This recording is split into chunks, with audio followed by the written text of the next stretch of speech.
This program has been made possible in part by the following sponsors.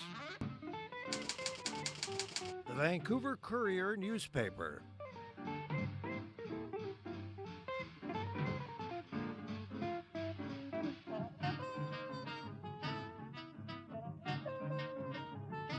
Vancouver lawyers Dumal and Boscovich.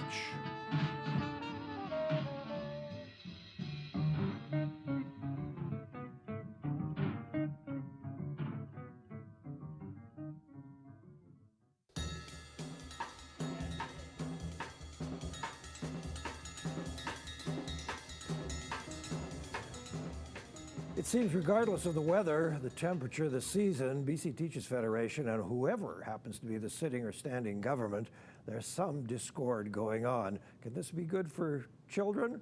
And will we ever have a peace accord? All of those questions and many more to be answered by our guest, Susan Lambert, who's the president of the BC Teachers Federation.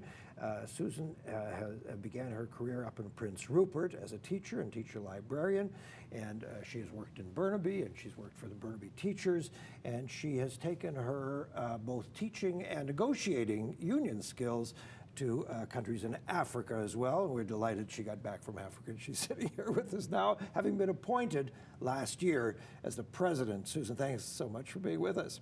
You're welcome. Yeah, it seems to me, I've lived here about 50 years, I can almost not recall a moment when BCTF and whoever is the government, including union-favoring left-wing governments, have been at war of some kind or another. Why? Why is it? Must there be an adversarial relationship? I don't think it's always been adversarial. I know that there's been times in my career where we've been working very well together with ministries of education. Really? Oh yeah, I can remember in the mid 70s and the 80s when we had a lot of innovation in public education.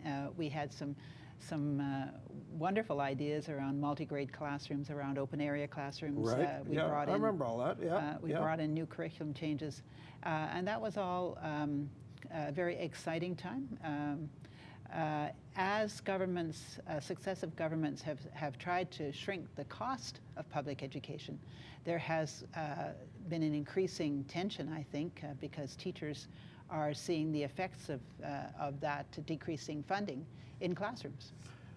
This morning, speaking with one of the people in your office, it was interesting that she got into one of the issues right away, just chatting on the phone about making this arrangement this afternoon. And right away, she brought up the name of Gordon Campbell. Well, everybody knows, anybody who knows me, I was never a Gordon Campbell fan. I've known the guy for umpteen years. He's sort of okay as a person, but I didn't like him as a premier. But demonizing Gordon Campbell, what? I mean, that's old hat.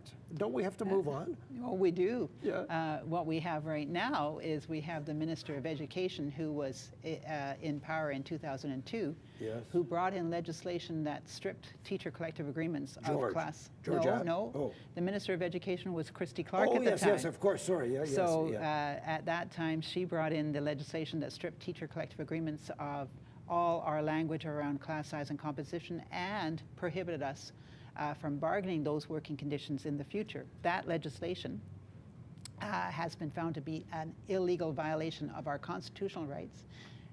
Christy Clark is now our premier, and government is persisting in keeping that legislation on the books. And that, I think, is probably the key issue that is facing us right now. When you say, Susan, that it's a violation of your constitutional rights, has BCTF taken this to the Supreme Court? We've taken it to the Supreme Court of British Columbia. Yes. And on April 13th, the Supreme Court of British Columbia found that there was a violation of our constitutional rights. It gave government a year to address the repercussions of that decision, and we are in discussions with government on that issue. But the key point to be made is once that happened in 2002, that allowed government to shrink funding for public education to the tune in 2002 of $275 million. So annually since then, if you plug it into the Bank of Canada inflation calculator, you find that it's about $336 million this year alone. that has meant a loss of 3,500 teaching positions across the province, larger class sizes, and less support for students with special needs. Is there some, and you also, I forgot to mention in the your introduction that you also worked with special needs kids. Yes, I did. So is there some talk back at the office about going to the Supreme Court of Canada if necessary? Well, unfortunately, we might have to. It's an incredible commitment to go to the Supreme Court of British Columbia. It took us 10 years to get that decision. Yeah, and it's expensive. And it's very, very expensive. And it's very expensive for the citizens of British Columbia, too, because they're fighting the case and they lost. Right. And so it would be unfortunate if government decided that they were not going to, in our view, address the repercussions of the decision. It would be very unfortunate if new legislation persisted in that violation of our constitutional rights, because then we would have to be faced with the choice of moving it up to the Supreme Court of Canada. Okay, one of the people that BCTF seems to struggle with is not the Premier herself, directly or personally, but a body called the BC Public School Employers Association. So here's a short list of the current battlegrounds. Report cards, staff meetings, outside supervision, money for field trips, photo days. Winter concerts, and winter concerts. Okay, ice skating. I left out snowboarding. So, what are teachers doing or not doing at the moment? And what does this do for anybody? We're on strike. Yeah, we're on strike. Our collective. You're not completely on strike. You're not walking out of the classroom. No. Right. What we've done is I think we've carved what we consider to be a moderate path, because we've tried. We are on strike. We are trying to put pressure on government to come to the bargaining table to address the underfunding of public education and the issue of respect for the teachers of the province. We've tried to put pressure on them through this job action, which we call Teach Only. And we've tried to design a job action that keeps as much as possible the pressure out of the classroom, away from kids and away from parents. Let me ask you an odd question. There are some rubs always, Yes. because you're trying to put pressure on, and that's the list that you've got Let me ask you an odd question.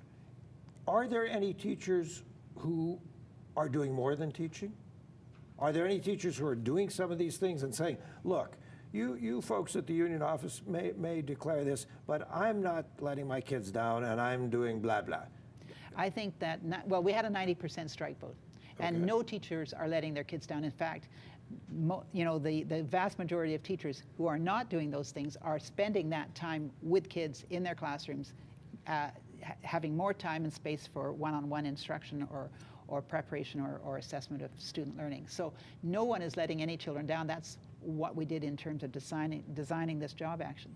Having said that, and having a 90% strike vote, we know that we've got almost total solidarity, but there's always individual choice. That's the variable that's always there. Yeah, of course. And not all teachers in British Columbia who in fact belong to the union may in fact agree with everything the union does. Oh, far from it. Everything I do, I get criticism. Perfect. What fun your job must be. One of the central issues seems to me, and it runs through on many levels, the whole business of reporting and what somebody might call accountability. So often the Fed says, we don't like report cards. Then there's a business of what are these fundamental tests, fundamental skills assessment. FSAs, yeah. Foundation skills assessment. Foundation skills assessment. And that could play into the whole issue, which we'll get into later, about the college, now the council, of teachers, BC College. Well, there are three separate issues. Those are very separate, but they have a similar theme about reporting accountability. No, the report card issue and the FSA issues are two different things. The report cards, teachers support report cards. There's nothing wrong with a report card per se, but it is just a tool. It's a way of reporting a very the summation of a lot of work that's happened over a course or over a term or over a year. So it's a summary, one single letter grade or a very short comment. It's in that way, it's a superficial reporting to parents. There should be, in my view, the time and space in schools that would allow for a much more in-depth reporting. And I think that's what's happening in schools over the province right now, because we're not doing report cards. But haven't we gotten away even from saying Jane got a B in literature? It seems to me that we denigrate that kind of thing these days. I mean, I don't, but it seems to me that in general in the teaching profession we don't like to do things like that. The final grade is not a good assessment of a child's achievement. And universities have acknowledged that, and they no longer take exam scores for entrance to university. They want a broader, deeper, richer evaluation of a student's achievement. The final grade it's just that final kind of summary. So it's much better to have a conversation with your child's classroom teacher. How are they doing on this? What successes have they been achieving? Are they is your child confident enough to take the risk to fail in order to learn? Do you do that? That's the kind of thing that we should be doing, and we are doing as teachers. You say we should be, but is something stopping it? Yes, the time constraint. If you're a secondary teacher and you have 200 kids on your caseload, it's very, very difficult to get to every parent to have that in-depth kind of conversation. But there are 3 components to learning: the teacher, the student, and the parent. And they have to be together. And so that reporting to parents or conversation with parents is very, very important. The report card itself is just a tool, it's just one aspect. But what the BC Teachers Federation, I think, stresses over and over again, at least publicly, is there are 4 components. There's the teachers, the parents, the students, and the system.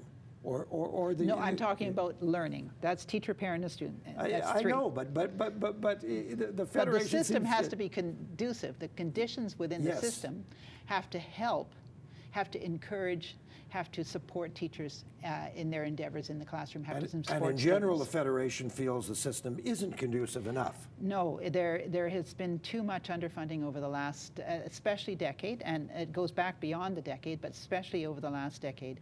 We've had too many classes oversized now.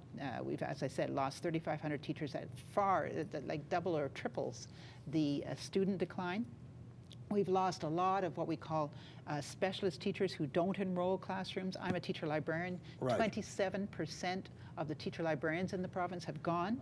And you know that the single most important criteria or characteristic of a school when it comes to literacy achievement is the presence of a professionally trained teacher librarian in that school. Yeah, and we have books schools, would help. Having books and libraries help. Yeah, professionally developed collection. Yes. But we have schools, high schools in British Columbia, many of them that don't have a teacher librarian. Not a single teacher librarian. But is this not universal? Is this not happening almost everywhere? No. It's been my impression, and I'm a big reader of everything, including newspapers, that all over Canada and America, all over the world almost, that in public school education, libraries are shrinking and disappearing. No, I don't think so. I think that there has been controversy, but in British Columbia, it's due to funding cuts. We've had a government that's successfully taken money out of the system because there's, pressures put on provincial revenue. They put a 25% tax cut in place the day after they got into office in 2001. Right. That put huge pressure on government spending. We have a time pressure, so we're going to just pause for a moment. Thank you, Susan. Our guest is Susan Lambert, who's the president of the BC Teachers Federation. We just catch our breath. Remind you that davidberner.com is the site to go to. We welcome your email responses about anything and everything. And also take a moment to thank the lovely people who enable us to sit here and have these excellent conversations here on Shaw Community Television Cable 4. Back in a moment.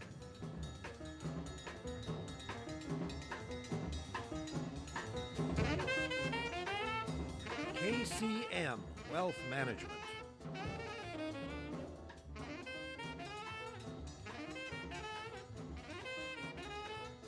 Vancouver lawyers Dumel and Boscovich.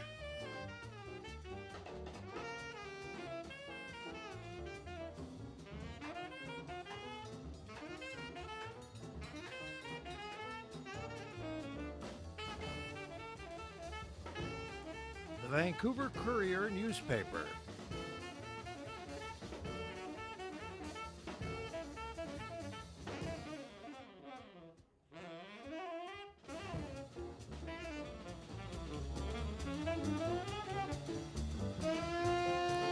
guest is Susan Lambert. She's the president of the BC Teachers Federation, and that job has been held by a lot of very interesting people, several of whom have gone on to political careers of one kind or another.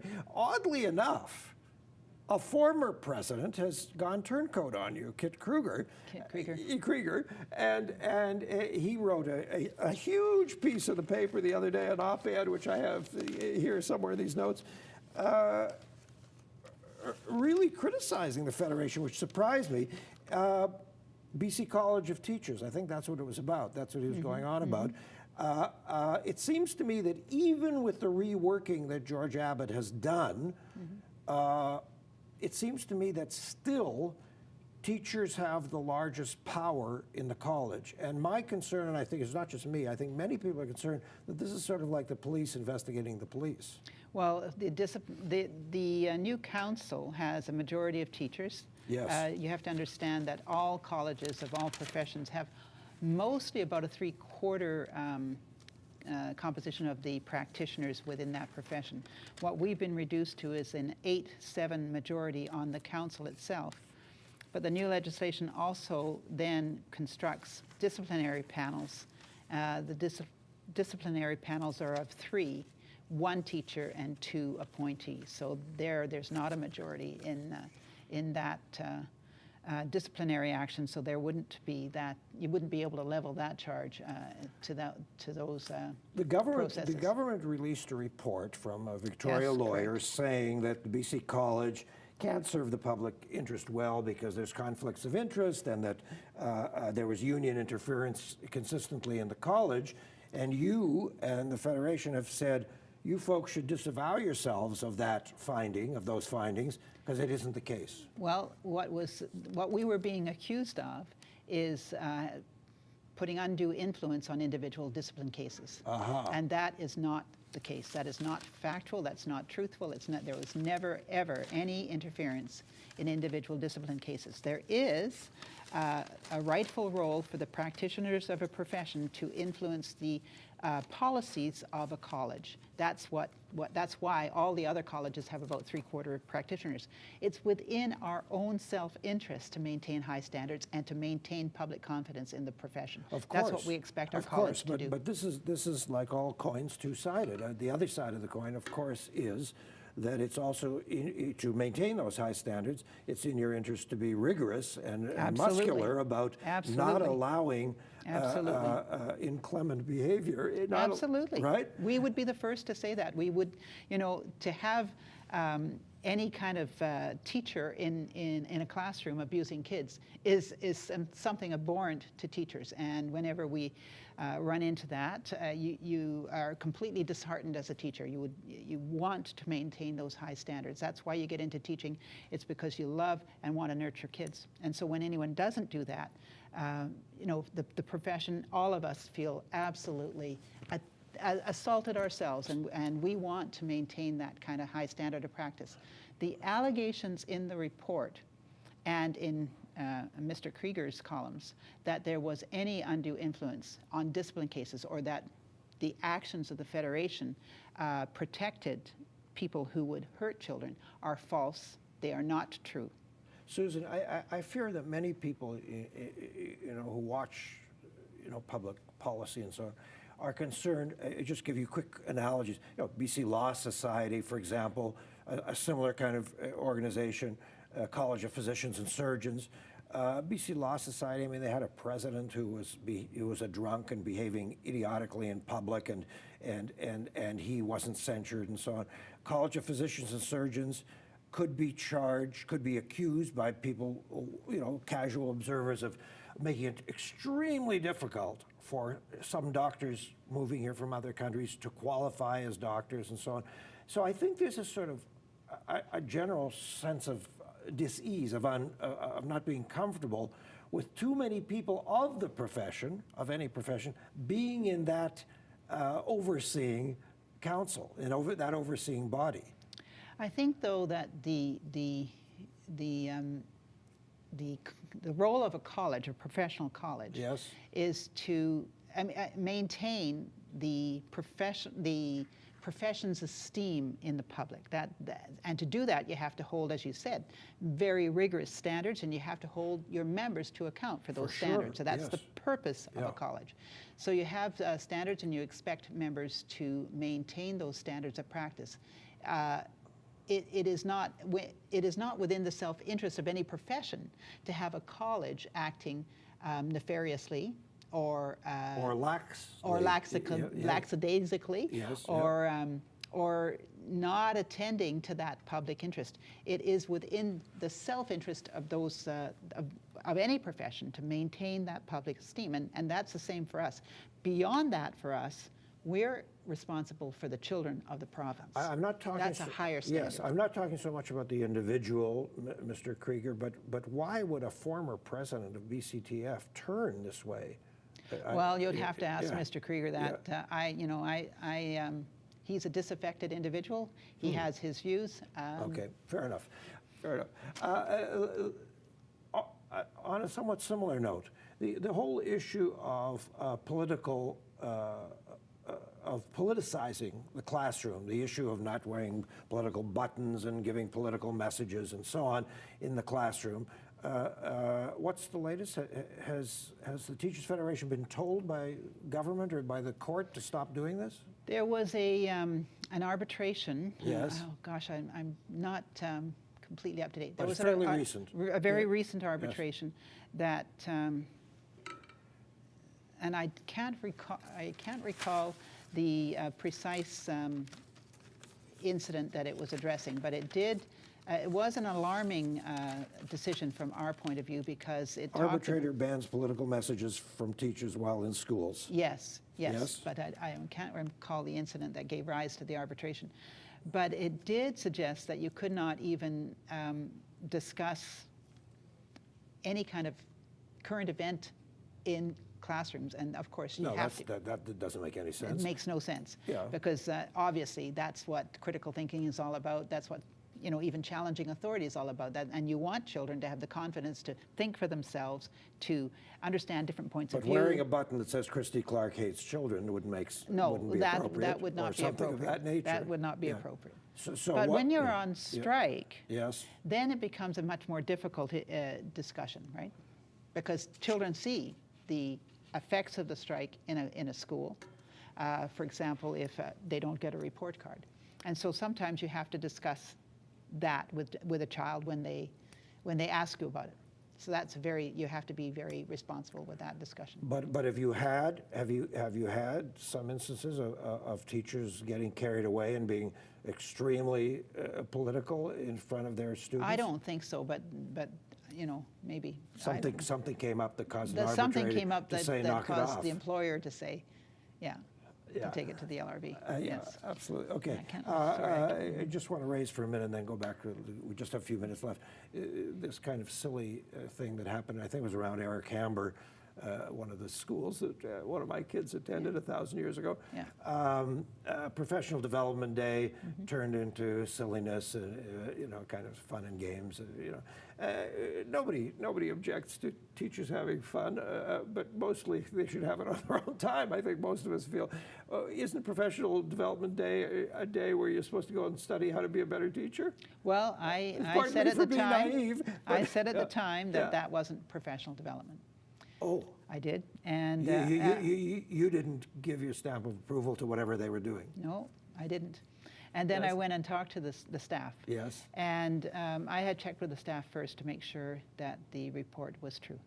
And I went and talked to the staff, and there was a lot of upset individuals there, and people who had earnestly put together a day.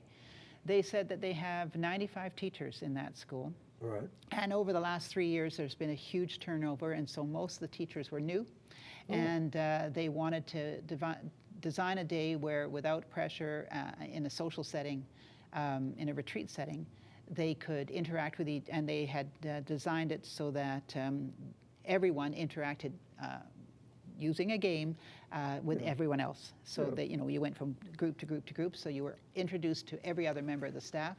And that was their rationale. It was planned with the administration the May before, and it came about September, I think, of this year, October. But nevertheless, you know, I think that there's a place for that, but it shouldn't be the whole day, and it should have been debriefed as How many Pro-D days are there? Well, in 40 years ago, we're celebrating our 40th anniversary today. Yes. We extended, the government extended, Premier Van der Zalm at the time, extended the instructional school year by 5 days to embed 5 professional development days within a school year without any pay increase to teachers. So those are our days. And you still have them? And we still have them. The idea is that you have to have, well, it's better to have professional development embedded in the school year, because then you can take your current practice and reflect on it during your professional development. Susan Lambert, we've got a minute left.